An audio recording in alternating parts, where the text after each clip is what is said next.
नवी मुंबई खारघर स्थित पांडवकड़ा है। उसी से लगकर पहाड़ी पर आदिवासियों का एक गांव है, जहां एक आदिवासी युवती के साथ एक युवक 5 वर्षों तक पति होने का नाटक करता रहा। यहाँ तक कि इस युवक ने आदिवासी युवती के माता पिता को यकीन दिलवाने के लिए मंदिर में शादी भी रचा ली।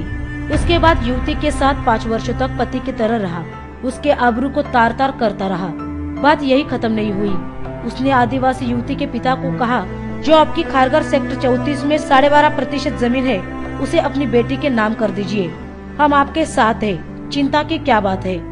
आदिवासी रतन नौसिया कातकरी ने प्रशांत मधुकर मोरे की चिकनी चुपड़ी बातों पर यकीन कर लिया और 40 से 45 लाख रुपयों की जमीन प्रशांत मधुकर मोरे ने महज 12 लाख रुपए में हत्या ली। उसमें भी प्रशांत ने चालाकी की। अपनी नई बीबी लीला कातकरी से सोने की चेन, ब्रेसलेट, अंगूठी बनवाई। साथ ही बीबी से 6 लाख रुपए लेकर अपने ससुर को सौंप दिए। सीधी सादी आदिवासी युवती को प्रशांत मोरे की चालबाजी की जानकारी शायद ही कभी नहीं मिलती, लेकिन उसी गांव के एक युवक ने जब बताया कि तुम्हारे 100 मीटर के जमीन पर आज पूजा हो रही है, वह बिल्डिंग बनने जा रही है, तब लीला बहुत खुश हुई, ये सोचकर कि अब उसे जंगल में नहीं रहना पड़ेगा, अब उसकी जिंदगी बदल जाएगी। इसी सोच में वो पैदल अपने 100 मीटर के जमीन पर जब पहुंची, तब उसने जो नजारा देखा, उसे देखकर उसे करारा झटका लगा। उसने देखा कि भूमि पूजन पर प्रशांत मोरे के साथ एक महिला बेटी है, जो लीला का स्थान लिए हुई है। उसके बाद प्रशांत मोरे की हकीकत सामने आई। प्रशांत मोरे उस जगह से चला गया। लीला का कहना है कि इस बात की शिकायत लेकर जब खारघर पुलिस थाने गई, तब पुलिस का रूखा जवाब था कि पति पत्नी का मसला है, आप कोर्ट में जाए। जब हमारे प्रतिनिधि ने उसे जीने का हौसला दिया, फिर उसने अपनी व्यथा सुनाई। लीला ने हमारे प्रतिनिधि को 20 लाख रुपए का चेक भी दिखाया, जो लीला को शांत रहने के लिए दिया गया था, लेकिन वो चेक भी बाउंस हो गया। इस पूरे मसले पर लीला ने हमारे प्रतिनिधि को क्या बताया, आप भी देखें। अच्छा, एक बात बताइए, आपने अभी कुछ देर पहले मुझे बताया था कि वो उसने मुझे कुछ चेक भी दिए थे, कितने रुपए के चेक दिया? हाँ, मेरे को अभी वो 20 लाख का चेक दिया है। हाँ।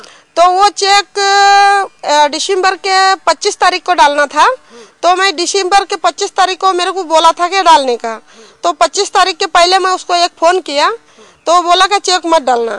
तो मैं बोला, तूने चेक दिया दिसंबर का 25 तारीख का, तो मैं क्यों ना डालूं? तो बोला, मेरे पास पैसा नहीं है, मैं बिल्डिंग क्या तोड़ के क्या किसी का चोरी करके मैं पैसा दूं क्या? हाँ, ऐसा बोला। तो मैं बोली का ठीक है, तो फिर कभी डालना है? तो बोला क्या मैं 2-3 महीना रुको। तो मैं नहीं रुकी, मैं चेक उसी तारीख को डाल दिया। डालने के बाद बाउंस होके चेक वापस आ गया। तो वो चेक उसके नाम पर नहीं है, वो नीलेश करके है ना, उसका चेक है। और इसने बस बीच में आपको रोकना चाहेंगे, ये नीलेश कौन है ये बताइए? नीलेश उसी का कोई दोस्त है। अच्छा, तो उसमें नीलेश की साइन है कि ये किसका साइन है चेक पे? हाँ, नहीं, इसका प्रशांत मधुकर मोरे का साइन है और नीलेश का चेक है।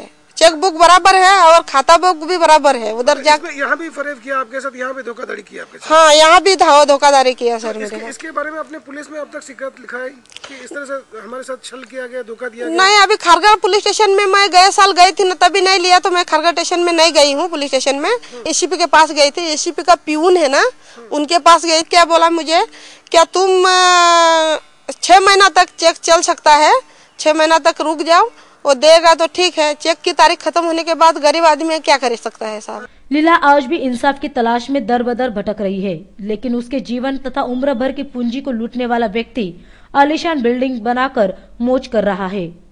यही वो भूखंड है जिस पर यह इमारत खड़ी है।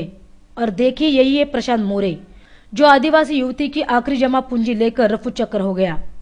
और यही है वो 20 लाख रुपए का चेक जो लीला को दिया गया था, जो शायद ही कभी कैश होगा। कर्नाला टीवी के लिए नवी मुंबई से गोपाल शाह की स्पेशल रिपोर्ट।